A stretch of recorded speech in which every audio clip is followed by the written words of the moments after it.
Hi, this is Yolanda Van Veen, and in this segment we're going to talk about how to harvest sunflowers. So there's so many different types of sunflowers that you can use and harvest. And there's different reasons that you want to harvest them, whether you're cutting the sunflowers as a cut flower and harvesting them in that way, or actually waiting for them to go to seed and then taking the seeds and drying them and using them as a food product. But either way, they're really easy to harvest, and there's some certain rules to follow.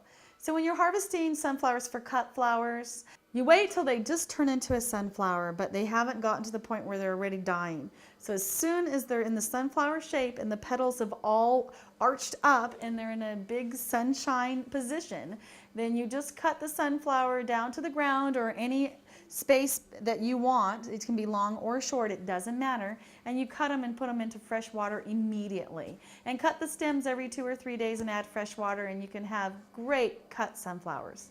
So if you're growing the sunflowers for seed, you want to go past the bloom time. You don't want to harvest them right when they're in bloom because they're still in the pollen state. You want to wait on the sunflowers to use for sunflower seeds that are edible. They'll make a big plate. And then as soon as the seeds look like sunflower seeds, and they actually almost start falling off. If they're really stuck to the sunflower still, they're not ready. It's to the point they're almost just falling off of the sunflower, and you can pull maybe one seed out. And if it looks just like a sunflower seed should, then that is the time to harvest them. And the trick is you've got to dry them out immediately because you don't want them to get moldy or you don't want them to get too wet, and you want them to be at that perfect state so that you can eat them. And most sunflowers have been baked. So the fresh sunflower seeds usually are baked so that you can eat them and they taste better and salted.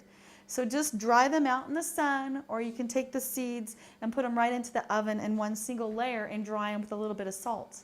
And then as long as they're dry, they will store for years. So you can put them in a paper bag or a plastic bag, but paper seems to be the best, or put them into a glass jar. And you can store the sunflowers that way so you can enjoy them all winter long.